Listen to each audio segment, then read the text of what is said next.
오늘 아침을 여는 말씀은 욥기 23장 8절에서 10절입니다. 그런데 내가 앞으로 가도 그가 아니 계시고 뒤로 가도 보이지 아니하며 그가 왼쪽에서 일하시나 내가 만날 수 없고 그가 오른쪽으로 돌이키시나 배울 수 없구나. 그러나 내가 가는 길을 그가 아시나니 그가 나를 단련하신 후에는 내가 순금같이 되어 나오리라. 여전히 자신을 책망하는 엘리바스의 발언에 자신의 탄식보다 하나님이 주신 재앙의 무게가 훨씬 무겁고 혹독하다는 사실로 입을 열며 자신의 처절함을 표현하는 욥입니다. 그래서 욥은 큰 권능을 가지고 계셔서 나를 대적하지 않으시고 나를 위로해 주실 하나님이 나의 말을 들어주시기를 바라며 하나님 앞에 나아가고자 합니다. 그런데 욥의 현실이 지금 어떻습니까? 사방 천지를 둘러봐도 하나님이 보이지 않습니다. 하나님께 변론하고 위로를 받아 하나님의 심판에서 벗어나고 싶은 마음이 너무나도 간절한데 하나님을 만날 수가 없습니다. 욥을 향해 여전히 침묵을 지키고 계시는 하나님이십니다. 그럼에도 욥은 고백합니다. 10절입니다. 그러나 내가 가는 길을 그가 아시나니 그가 나를 단련하신 후에는 내가 순금같이 되어 나오리라. 내가 이 고난의 시간을 보내고 있는 것은 하나님의 크신 섭리임을 믿습니다. 이 시간이 지나면 나는 믿음이 더욱 견고한 사람이 될 것입니다. 라는 욥의 소망이 담긴 믿음의 고백입니다. 앞에서 욥은 그 어디서도 하나님을 찾을 수 없다고 탄식한 바 있지만 자신이 하나님을 발견하지 못할지라도 하나님은 그의 모든 사정을 다 알고 계시리라는 믿음을 잃지 않고 있습니다. 많은 사람들이 큰 시험을 당하면 나를 사랑하시는 하나님께서 왜 나에게 이런 고난을 주셨을까? 라는 질문을 가장 먼저 던지죠. 그런데 문제가 해결되지 않으면 이 생각도 잠시 왜 나를 도와주시지 않을까?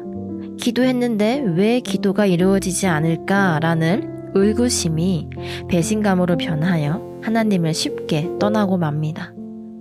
사람이라면 상상할 수 없는 큰 고통이 내게 닥쳤을 때 또는 작은 문제더라도 그 문제가 나를 힘들게 하고 오랜 시간 지속된다면 내게 고통이 되는 대상보다는 이 문제를 해결해주지 않으시는 하나님을 향한 실망의 마음, 배신의 마음으로 하나님을 떠나게 되는 현상이 일어나게 됩니다.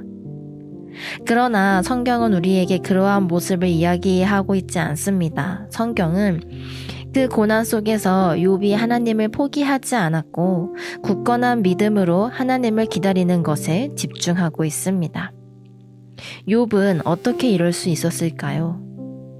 욥은 매번 답답함이 몰려올 때에 그 해결책으로 지혜의 근원이신 하나님께로 나아가 하나님과 대화하기를 원했습니다. 이 모습은 하나님의 말씀에 대한 온전한 순종이라는 깊은 의미가 담겨있는 행동이기도 합니다. 하나님과의 대화를 통해 받은 하나님의 말씀에 순종하고자 했던 욥이기에 그의 뜻은 일정하시니 누가 능히 돌이키랴. 그의 마음에 하고자 하시는 것이면 그것을 행하시나니 그런즉 내게 작정하신 것을 이루실 것이라. 이런 일이 그에게 많이 있느니라 라고 13절과 14절에서 덧붙여 고백할 수 있는 것입니다.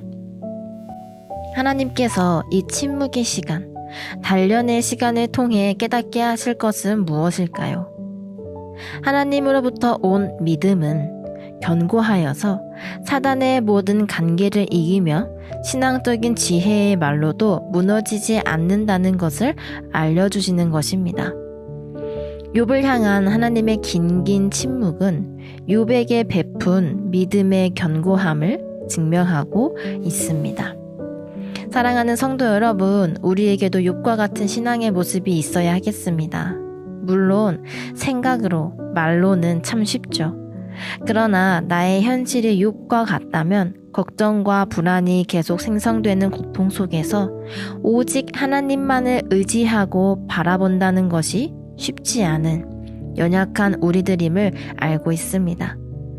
그러나 우리가 평소에 지혜를 구하는 습관과 신앙이 있다면 우리는 어려움 가운데에서도 하나님을 먼저 찾을 수 있는, 하나님의 지혜를 구할 수 있는, 하나님의 뜻을 기다릴 수 있는 자들이 되리라 믿습니다. 오늘 이 아침 하나님을 더욱 갈망하고 하나님의 지혜를 더욱 구하면서 그리스도인으로서 이 세상을 살아가는 동안 오직 하나님으로 인하여 모든 것에 승리를 선포할 수 있는 저와 여러분이 되기를 간절히 소망합니다.